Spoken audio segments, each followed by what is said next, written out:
Hello, happy time zone. I just did an entire spiel where my mic was muted on OBS. So I'm looking a little bit like a fool. And we live for that foolishness. I'm just adjusting my lighting here. Hello, welcome. It's wonderful to be with you. It's been a while since I've streamed, so apologies for the rustiness.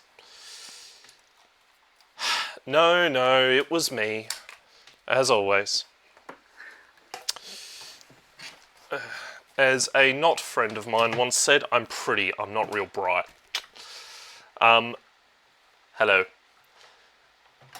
Just a few small things to mention in regards to Onyx Path, stuff that's going on. The Indiegogo Reprintagogo went extremely well. $5,540 of their $500 goal. That's amazing. Thank you to everyone who was able to participate in that. Hello to Little Bird and Cloud Blue. Just give me a second. If you have a Roll20 account, if you can take 5 minutes and vote for game lines like Aberrant Adventure, please do so at Roll. The app Roll20 characters create. Give Onyx Path a follow. The Onyx Path game weekend is taking place on the last weekend of every month. Of this month, sorry. The 23rd of the 2nd. If you have an opportunity to list a game, do so. Engage in some of the Onyx Path stuff. Indie Press Revolution is having a sale with some specials going on, and other stuff you can check in the Monday meeting notes for Onyx Path. Alright, now, my name is Liam. I am part of the team that is putting together the Storypath Game Jam. The Storypath Nexus Game Jam is our full title. So, we're gonna, today, get my stuff out of the way. We're gonna talk a little bit about what Storypath is, how Storypath functions, and the nature of the system. Storypath is a pretty simple system, honestly. If you are familiar with the storyteller system from Vampire the Masquerade, from Vampire the Requiem, and those other game lines, you'll be familiar with a lot of the stuff here. I'm sorry, I'm trying to adjust my lighting because I look Irish, alarmingly Irish. So, you roll dice. There are potential complications of stuff that may happen. These are designed to be yes buts or no ands or particular levels of difficulty that you're coming across. Enhancements make challenges easier. Stunts reward successes. And the goal is to maintain this sense of momentum, this sense of ongoing pressure in the story. Not to get bogged down in too much in rules, but to enable the rules to speak for themselves and to go above and beyond.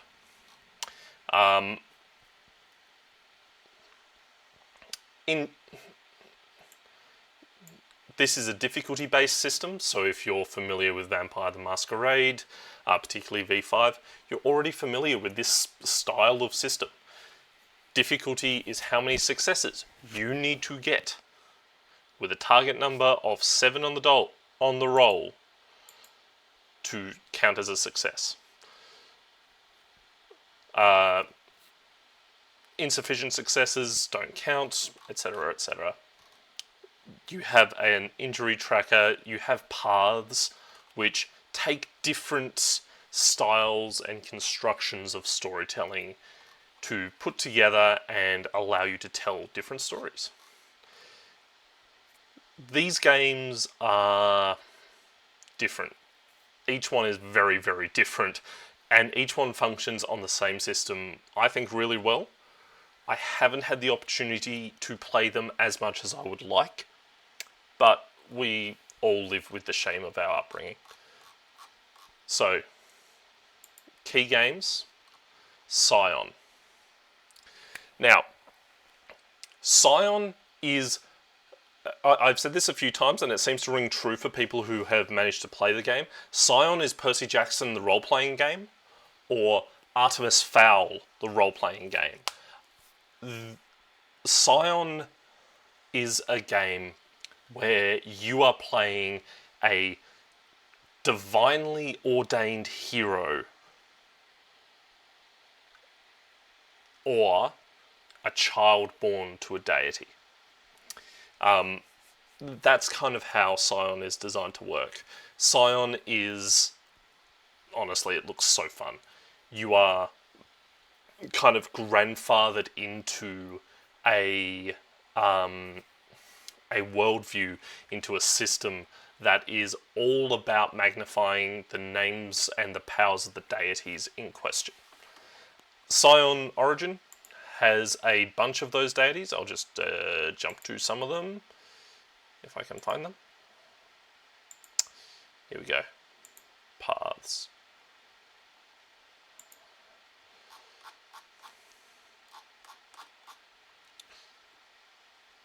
First edition was a ton of fun. Where have I put it? I love the ideas of Scion. Scion looks just so much fun. And I started reading, I think, the first edition a few years ago, and I never got the chance to play it because my game group didn't want to at that point. But now I could, and I want to, very, very much. Here we go. Next. Basically, in general, Scion is built around the idea that you are following the path of the deities. This is important because in this place, all religions and cults and cultures are true in some way. Now, if you're from a more exclusive system, like myself, I am a Christian, think of it like American Gods, right?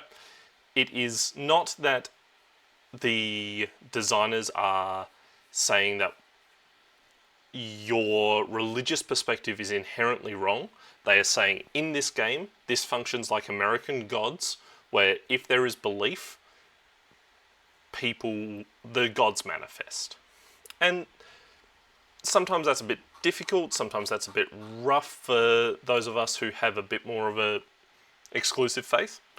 But, you know, if you can stomach Neil Gaiman, you can certainly stomach Scion. For my horror bugs out there, They Came From Beneath the Sea, a game series that was developed and created by Matt Dawkins, the Gentleman Gamer. They Came From Beneath the Sea is your classic schlock horror film. Like my very fluffy cat, who has white fur, and I have a black shirt. So I am suffering. They Came From Beneath the Sea is an homage. It is a schlock horror fun fest that is directed towards fulfilling your 1950s hammer horror joy and wonder. If you're like me, and you tend to run more Chronicles of Darkness sort of stuff, but your playgroup tends to be a little bit more...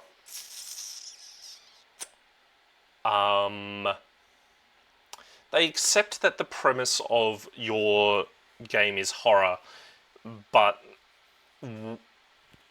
they're going to make it into a bit more fun. There's going to be a bit more comedy within it.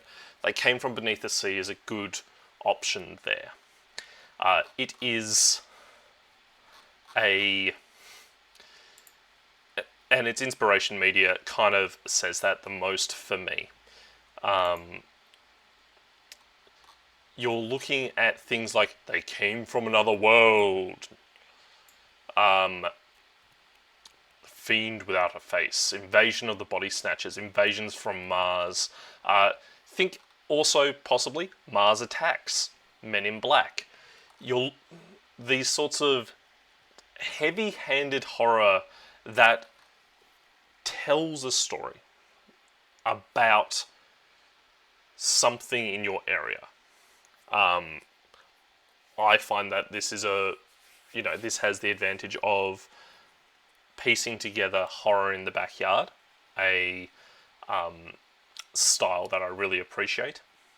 And if you're like me, you're looking at this and looking at systems that could represent local stories, I think They Came From has great advantage to tell particularly Australiana stories, like not Mad Max necessarily, but more like The Castle, or more like The Babadook. These sorts of, yeah, they're spooky. You can play into the spooks, but you can also play into the tell them they're dreaming. Let's go up to Bonnie Doon. Let's have a great time.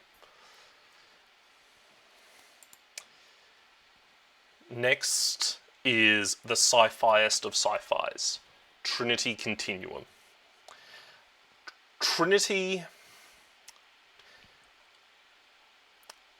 is overwhelming. I am overwhelmed by the nature of Trinity. However, it's based on the Storypath system, so the rules are simple. Hey, Plastic Cage, yeah, it goes pretty well. How goes you? Trinity is... Trinity has the feeling of time cops as a genre. And that's... If you get that, you get that. Trinity is about playing humans who are enhanced. It's about playing people who have an edge. People who are not necessarily better than everyone else, but they've been in positions where their skill sets push them towards action. And that action is kind of the key thing about Storypath. If you're designing for Storypath, how are you going to keep the action flowing on? How are you going to keep the momentum building within the game and within whatever you personally are building? Inspirational media for Trinity, you've got your spy films, Ocean's 11, Bourne Identity, Baby Driver, action adventures, action spy thrillers. If you are trying to think of some of the ones that I really enjoy at the moment things like the Frankenstein Chronicles or Robert Downey Jr.'s Sherlock series. Trinity has a setting, I believe it's Aether, that is the steampunk kind of gaslight, or by gas lamp fantasy for this sort of heightened activity and pressing through. Charlie's Angels, Agents of S.H.I.E.L.D. Recently, some friends of mine and I have been watching the Reacher TV series on Amazon.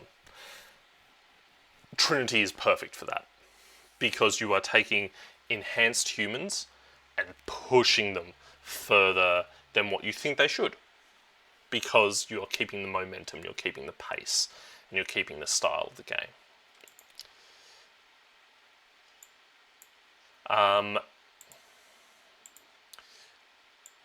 So yeah, that's the basics of each game and each sort of system,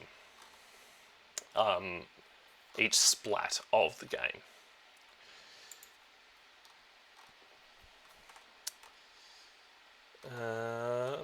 let us see.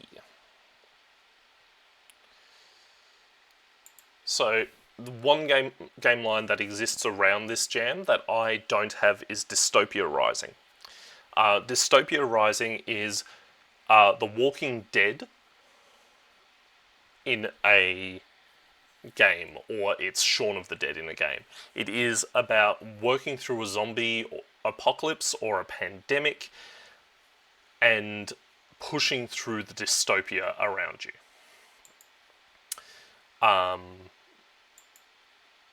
That is one game line I haven't had the opportunity to really look over or look into. Here we go. Here are the pantheons I was looking for earlier. But they are... It is an option for our game jam. Now, some more of these inspirational media. And if you get the opportunity, the Percy Jackson TV series is really, really good. I speak of that as someone who has not read the books.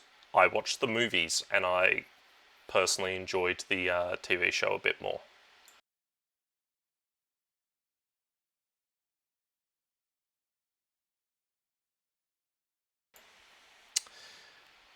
So, it is really good. The Storypath system preview is on Drive-Thru RPG.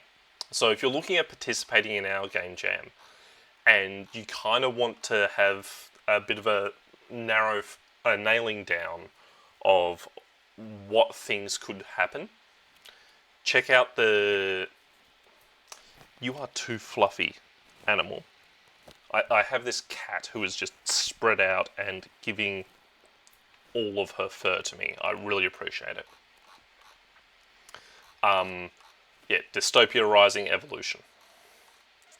The undead happened. Maybe there was a nuclear apocalypse.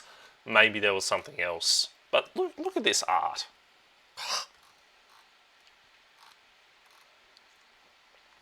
Now, if you've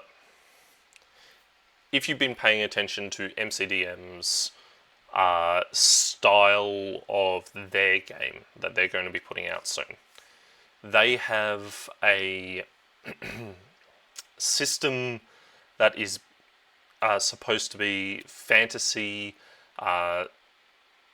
tactical, cinematic, or whatever. Storypath is also designed to be cinematic in the sense that your plots, your pacing can be drawn from that cinematic media and appropriately played in the game.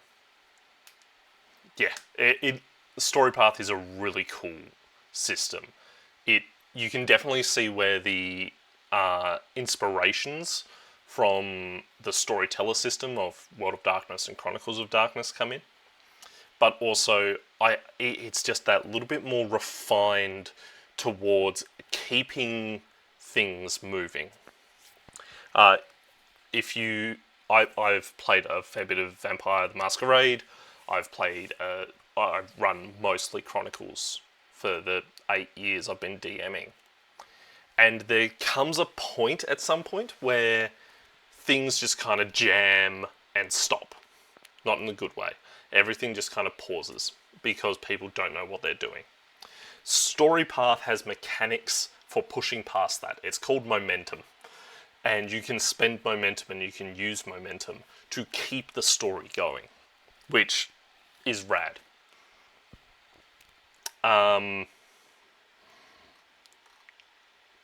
The most important thing, I think, is competence. D&D has a fantasy of competence that people like to underwrite, which is fine. Storypath deliberately says, you are competent. You are capable. You do not have to be the butt of the joke. You don't have to play a bard or a sorcerer.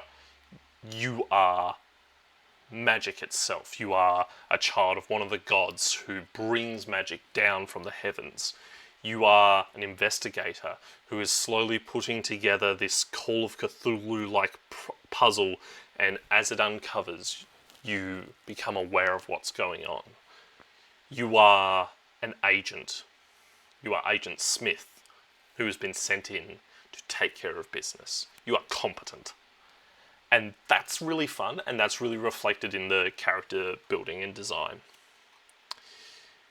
They go out of their way to identify the modes of play that the system is best designed for. Can you please?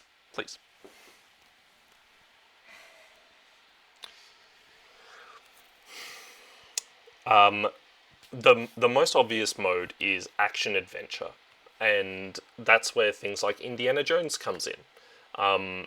For Scion or Trinity, hell, even they came from, where you are looking at stories that are really physically focused, physically inspired, and about pushing yourself to the limit. They're fast-paced, they're snappy.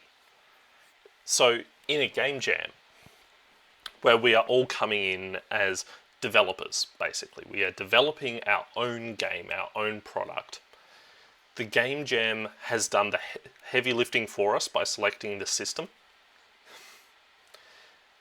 But what we get to do is describe the interpretations of that system. If it's action-adventure, and we're looking at, once again, in an Australian setting, we're looking at probably like Mad Max-themed games, right? Like, playing right into that Crocodile Dundee, that Mad Max element, where if I'm playing Scion, I'm asking questions like, why the heck are the Theoi, the gods of ancient Greece and Rome, sitting in suburban Melbourne, sipping espresso and looking at each other and going, I remember the old country?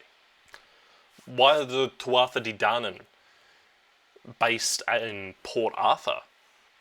And what are they fighting? What things are coming into the world that they are trying to defend against? Each of those questions can be asked in the Aussie context for each of the key pantheons, and there are more. The Scion wiki has a bunch of pantheons, and the books that they are attached to, you can check them out there. For They Came From, you have it, in my opinion, you have a couple of options in the kind of more Australiana context. You could still do Mad Max. This B-grade, people thundering through the bush, people pushing themselves to the limit. Or you could switch it around a little bit. You could play into a bit more of the Gothic tropes, because Australia has a very long history of Gothicness. It happens when everybody here doesn't really want to be here, but they were put here by a colonial power, or had a genocide committed against you. You tend not to want to be where you are. For They Came From, this can play out in the... not in the kind of... you don't want to do the tropey, it's an Indian burial ground. You want to do so maybe the convicts brought something over with them. Maybe the Rum Rebellion wasn't the only thing that kicked up in Sydney. Maybe there is something hiding and ancient beneath the city that you're in that is slowly coming out and stealing people's bodies. Or there is something that walks out of the bush that used to be kept at bay by people who knew how, and now, because of a series of wars, it has been forgotten and you have to deal with it now. In that Australiana context, it stops being a bit more of this action adventure, and it starts to become a bit more of a procedural. Think what is it? LA Confidential. That's been a film that I've loved quite a bit recently. They are procedural. They are going through, picking out the clues, doing research, and putting together the end point. And yeah, the game may still have combat. If you watch LA Confidential, or if you watch City Heat, which has Burt Reynolds and Clint Eastwood in it, or if you watch For the Term of His Natural Life, which old film, like 1960s or something, you're looking at this procedural, psychological style of game, uncovering the clues as to why people are being murked, where the girl went, and in the case of The Term of His Natural Life, why Arthur Dawes has been sent to Tasmania and how he can get back.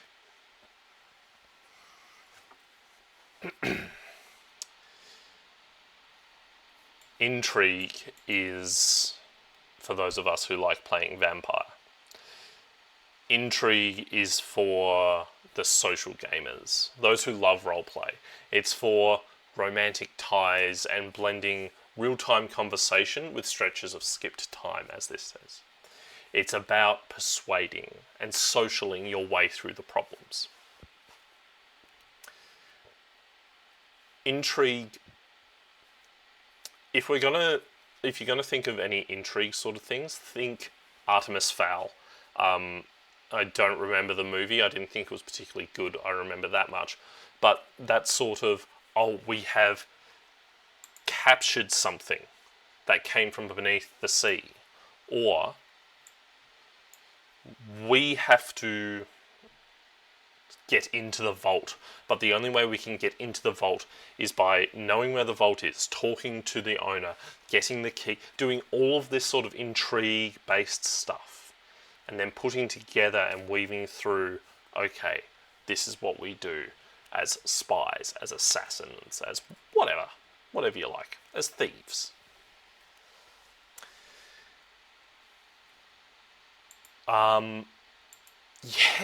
Each of these game lines brings its own flavour to Storypath, as does Dystopia Rising. I'm presently a bit more on a Scion kick. They Came From Beneath the Sea has my attention quite a lot because I do want to, for this jam, I think I want to put out a small setting of They Came From the Bush, which is just about how we tell, how you engage with some of these post-colonial and colonialist things. And Trinity, I'm not fully with Trinity, I'll 100% admit that, but I'm very keen to see what it has to offer, very keen to see what people do, and I'm going to be reading this where I can. So, that's what I have at this point. For those of you in chat, are there any questions, comments related to either the game lines or the jam itself, and stuff that you can do for that jam? We haven't seen I would like to hear what people are curious about, how they may design things and all that sort of stuff.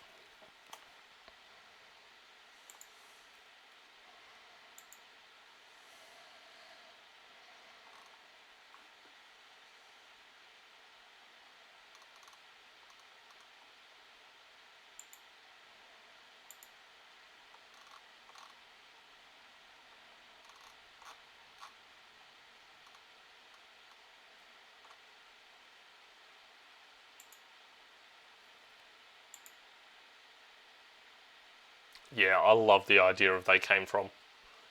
They seem to really hit that sort of schlock horror, which is amazing. Thank you, Nordillant.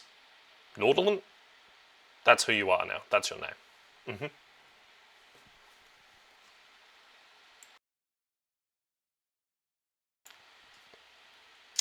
Right, we got a bit of time. So, with a game jam...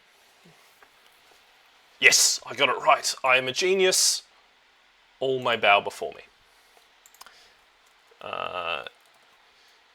Please don't actually bow before me. That would be terrifying. I'll just get up my little profile on itch.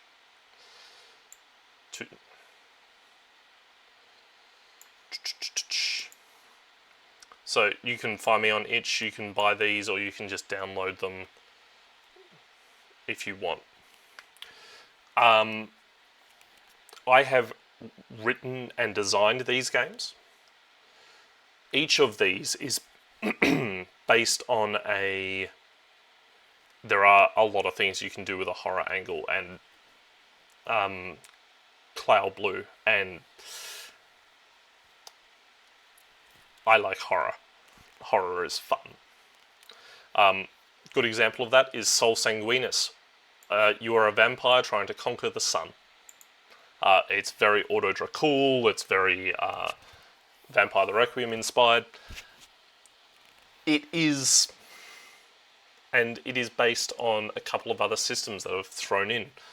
Caltrop Core is another game that has been thrown in. The goal of the Game Jam is simply to give people who maybe homebrew, or maybe you have made a couple of things and you think they're cool, but you don't really know what to do with them. You've done a little bit of playtesting with your key group, whatever. But you can throw them up somewhere and other people can look at them and use them. The question is, with all of that, is, I think, how you do it. And the best ways to accomplish game design is not to look at the core system. I'll actually just get up a character sheet to show what I mean. I'll boot up my first hero.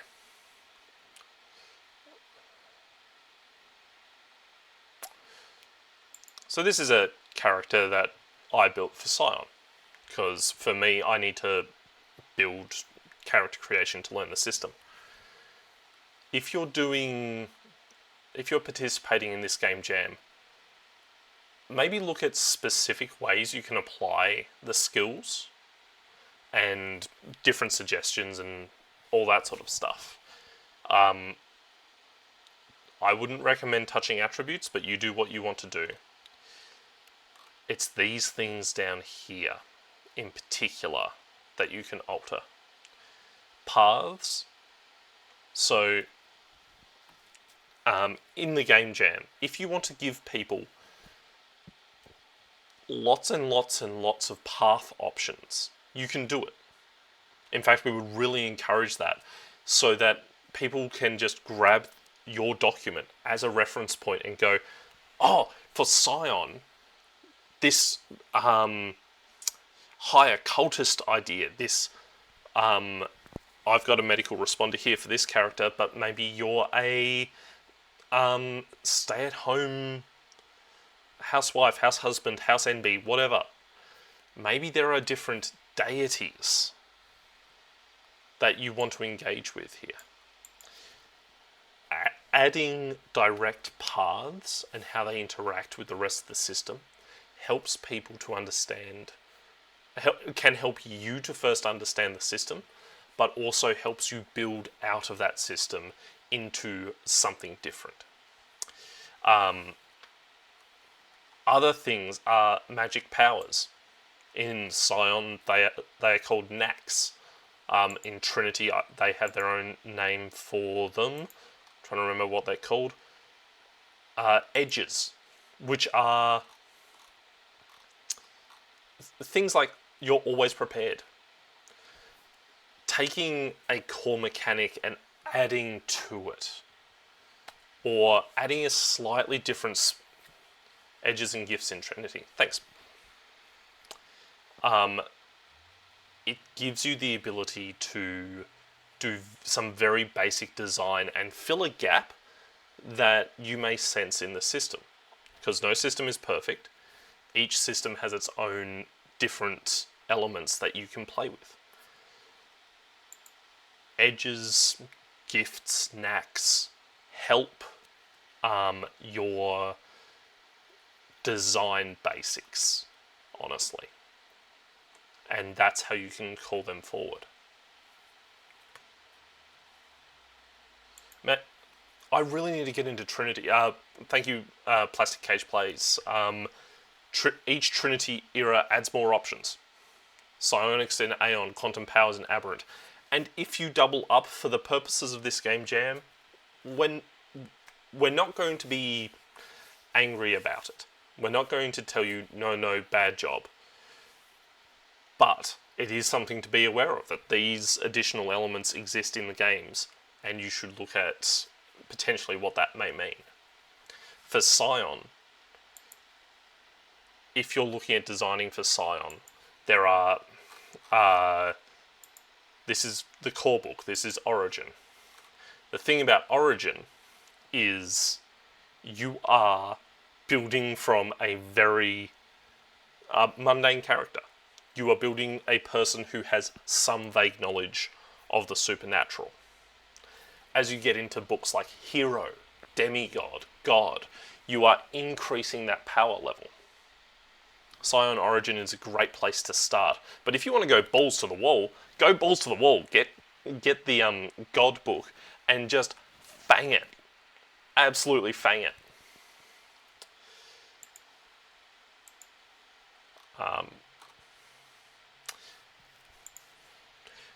That's an Australianism. It just means go nuts for donuts. Push yourself as far as you can.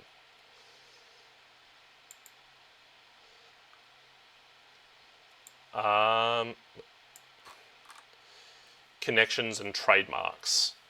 Specific things that your character does in They Came From. As well as stunts. All of these are designed to boost how other people play the game. How you can play the game with your friends, with those who are around you, and how you can increase maybe your footprint within the different paths that exist for the story path, and just show people what you do. The Game Jam is being judged, so we do give basically our vote on, yes, this was amazing, this wasn't so good, you need to improve very specific things. Think of it like beta readers or editing notes. And you can check all that out on the Onyx Path website. But these systems, and once again, if you are stuck with an idea of you have something but you don't know where it'll fit, the Storypath system preview on Drive-Thru RPG will narrow that down for you. It will really help you just ping in and go, I want to do this, that fits best with They Came From. Because it's got that horror angle in a game, and I want to talk about colonialism. That seems to be my big thing at the moment, I didn't know that. Or I want to talk about what was lost. They Came From, once again. For Scion, I'm looking at putting something together in that sort of vein as well. What was lost? Because what we're talking about, what the theme of the Game Jam is new beginnings. What's new things are coming out of the woodwork? What new psionics are coming through in Aeon, or Quantum Powers and Aberrant? What things that have been left below the sea are waking up and looking at a new world and wanting to consume it, or just know it more, but they do that in a terrible way? What sort of situations are new within the Trinity Continuum? What sort of missions? And if you're looking at missions, you can, or basic story structures, each of the books has help with that, has a way to set them up and write them out. What I really want to encourage as a judge of this game jam is that everybody takes a look at what they really enjoy and just max that out. Max out the fun of being the child of a god, and then you invite all the gods to your birthday party in Scion, and half of them come. And so your new beginning is maybe finding your parental god. Thank you, Steam. Your parental god, and making sure that Isaiah and the Indian Deva don't get into a fist fight and make your birthday party worse. That's completely fine. That is actually, steal that, go nuts for that. That sounds like a hilarious time. Put all that stuff together, what you enjoy, what you want to do, and just max it out. Go nuts for donuts. That's all I have as in terms of what we're doing. If you want to check out more information, check out the Onyx Path. They have a post for the Storypath Game Nexus, Storypath Nexus Game Jam. Check out Awkward GM Corbin's How to Upload Things to Storypath Nexus. I expect that within the last week, the views are going to jump from maybe 50 to 150 as we all jump back and start reviewing that. And yeah, pick what you want to do.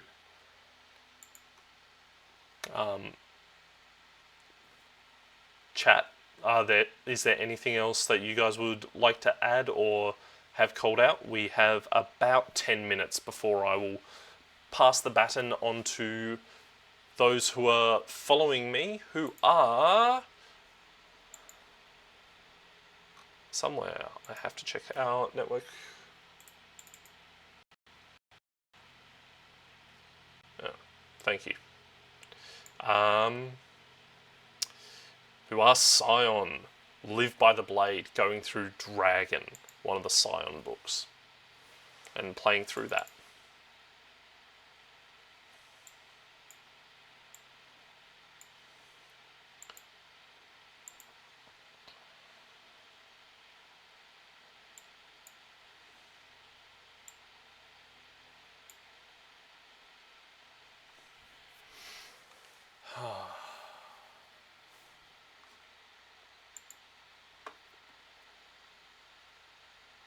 Alright.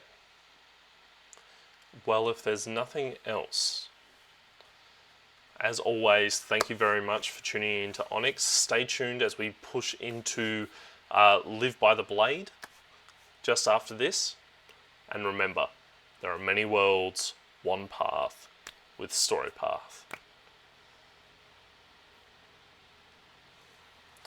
And thank you, Other Doc, for raiding with your party of 3. We are just about to wrap up and pass in the next 10 minutes onto a live play, I believe. So stick around and let's have fun. Alright, thank you all very much. See you around.